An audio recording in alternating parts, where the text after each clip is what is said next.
नमस्कार प्यारे बच्चों, आज हम करेंगे आपकी 11वीं की हिंदी पाठ्य पुस्तक आरोह से पाठ स्पीति में बारिश के प्रश्न उत्तर। तो आइए शुरू करते हैं। पहला प्रश्न है कि इतिहास में स्पीति का वर्णन नहीं मिलता, क्यों? तो स्पीति की भौगोलिक स्थिति बड़ी विचित्र है। यहाँ आवागमन यानी कि आने जाने के साधन नहीं है। यह पर्वत श्रेणियों से घिरा हुआ है। साल में 8-9 महीने बर्फ रहती है तथा यह क्षेत्र शेष संसार से कटा रहता है। यहाँ की आबादी भी बहुत कम है तथा आधुनिक युग में भी संचार के आधुनिक साधनों का अभाव है। मानवीय गतिविधियों के अभाव के कारण यहाँ इतिहास नहीं बना, इसीलिए इतिहास में स्पीति का वर्णन नहीं मिलता। दूसरा प्रश्न है, स्पीति के लोग जीवन यापन के लिए किन कठिनाइयों का सामना करते हैं?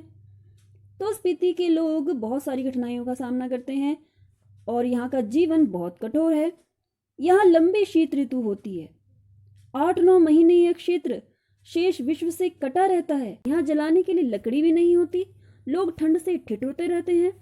यहाँ न हरियाली है और न ही पेड़। यहाँ पर्याप्त वर्षा भी नहीं होती। यहाँ साल में एक ही फसल उगा सकते हैं। जौ, मटर, गेहूं, सरसों के अलावा दूसरी फसल यहाँ नहीं हो सकती। तो यहाँ किसी प्रकार के फल व सब्जियां पैदा नहीं होती। यहाँ रोजगार के साधन भी नहीं है। यहाँ की जमीन खेती योग्य है परंतु सिंचाई के साधन विकसित नहीं है। अतः यहाँ के लोग अत्यंत जटिल परिस्थितियों में रहते हैं। अगला प्रश्न है कि लेखक माने श्रेणी का नाम बौद्धों के माने मंत्र के नाम पर रखने के पक्ष में क्यों है? लेखक बताते हैं कि मध्य हिमालय में स्पीति को घेरने वाली पर्वत श्रेणियों में दक्षिण में जो पर्वत श्रेणी इसे घेरती है उसका नाम माने श्रेणी है। और लेखक को ऐसा लगता है कि क्योंकि बौद्ध धर्म में माने मंत्र ओम मणि पद्मे हुम इसकी बहुत महिमा है और यह इनका यानी कि बौद्धों का बीज मंत्र है। इसलिए लेखक का मानना है कि इस मंत्र का यहाँ इतना अधिक जाप हुआ होगा कि इस पर्वत श्रेणी का यह नाम यानी कि माने श्रेणी ही पड़ गया होगा। तो यह तो था तीसरे प्रश्न का उत्तर। आइए चलते हैं अगले प्रश्न पर। ये माने की चोटियां बूढ़े लामाओं के जाप से उदास हो गई हैं। इस पंक्ति के माध्यम से लेखक ने युवा वर्ग से क्या आग्रह किया है? तो इन पंक्तियों के माध्यम से लेखक कहते हैं कि माने पर्वत श्रेणियां बूढ़े लामाओं के जाप से उदास हो गई हैं क्योंकि उनके जप से यहाँ का वातावरण बोझिल और नीरस हो गया है।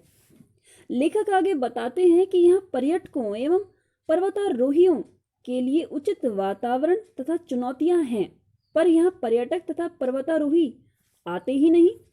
लेखक चाहता है कि देश के युवक युवतियां इस क्षेत्र में आकर इन पर्वत श्रेणियों की चोटियों पर चढ़कर इन पर अपनी विजय पताकाएं फहराएं। उनकी हंसी ठिठोली से यह क्षेत्र आनंदित हो उठेगा। इस प्रकार युवाओं के अट्टहास से, उनकी खुशी से, उनके कोलाहल से चोटियों पर जमा आर्तनाद पिघलेगा।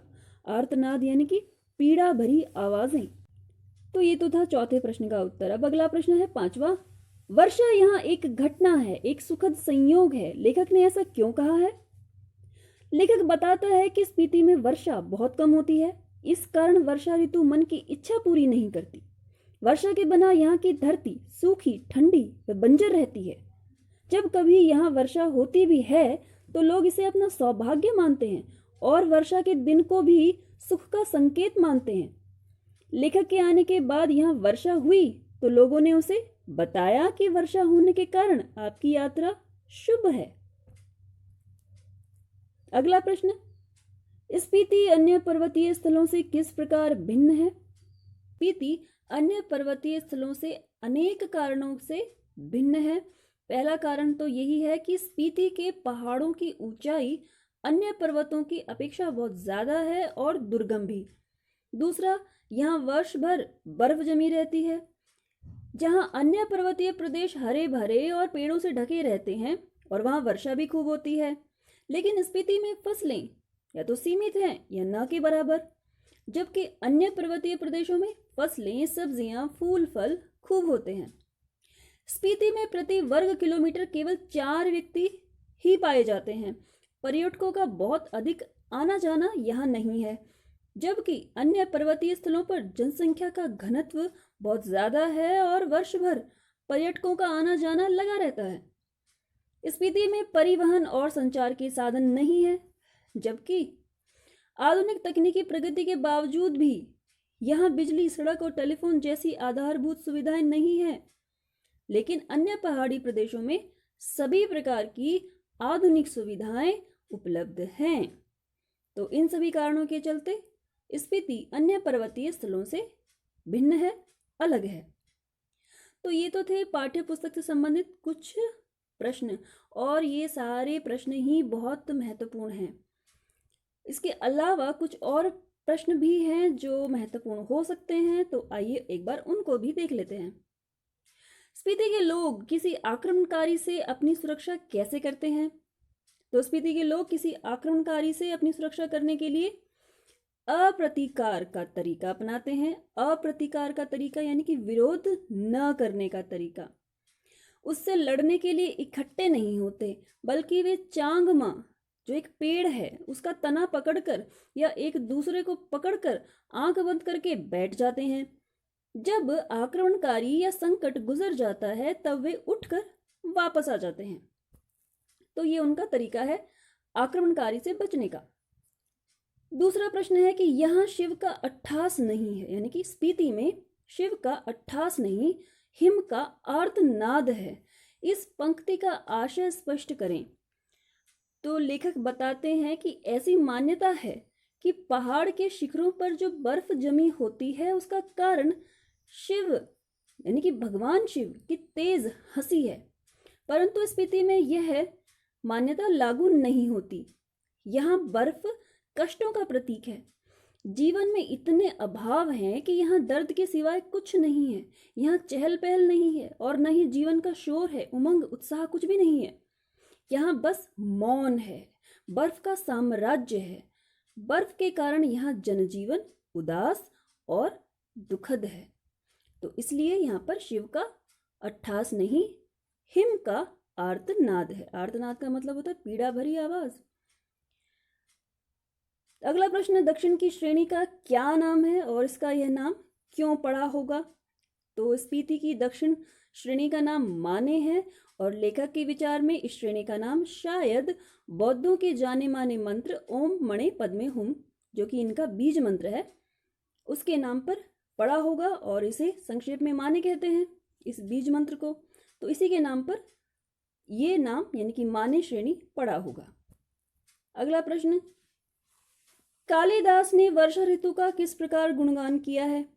तो कालिदास ने वर्षा में नदियों के बहने, बादलों के बरसने, मस्त हाथी के चिंगाड़ने, जंगलों की हरियाली के मुस्कुराने, मोरों के नाचने और बंदरों का चुप मारकर गुफाओं में जा छिपने आदि के रूप में वर्षा ऋतु का अत्यंत मनमोहक वर्णन किया है। स्पीति में बारिश पाठ का प्रतिपाद्य लिखिए। तो यह पाठ एक यात्रा वृतांत है।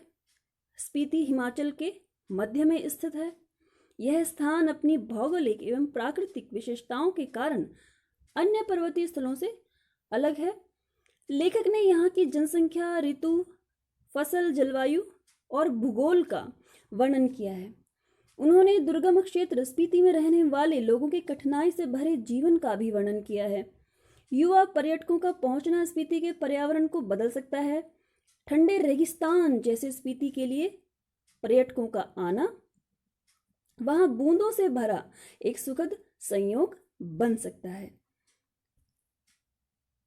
स्पीति की भौगोलिक एवं प्राकृतिक स्थिति को स्पष्ट कीजिए। स्पीति की भौगोलिक स्थिति और प्राकृतिक स्थिति।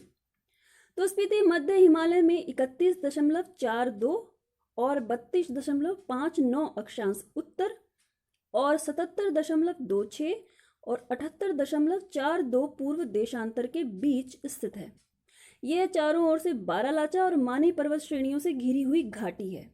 इन पर्वत श्रेणियों की चोटियां 16,000 से लेकर 21,000 फीट तक ऊंची हैं। स्पीति सागर तल से 12,986 फीट की ऊंचाई पर स्थित है। यहाँ जुलाई में तापमान 15 डिग्री सेंटीग्रेड और जनवरी में औसतन 8 डिग्री सेंटीग्रेड रहता है। यहाँ केवल 2 ऋतुएं होती हैं, वसंत और शीत। वसंत जून से सितंबर तक रहता है। वर्षा कभी कभी होती है और साल में केवल एक ही फसल होती है, जिसमें गेहूं, जौ, मटर और सरसों बोई जाती है। सिंचाई पहाड़ों से आ रहे नालों से की जाती है। स्पीति का क्षेत्रफल 2155 वर्ग मील और वर्ष 1971 की जनगणना के अनुसार जनसंख्या 7196 थी। तो ये तो था इस प्रश्न का उत्तर। तो प्यारे बच्चों, ये तो थे कुछ प्रश्न, महत्वपूर्ण प्रश्न आपके पाठ स्पीति में बारिश से। तो आशा है आपको ये समझ आ गए होंगे। तो अभी के लिए इतना ही। धन्यवाद।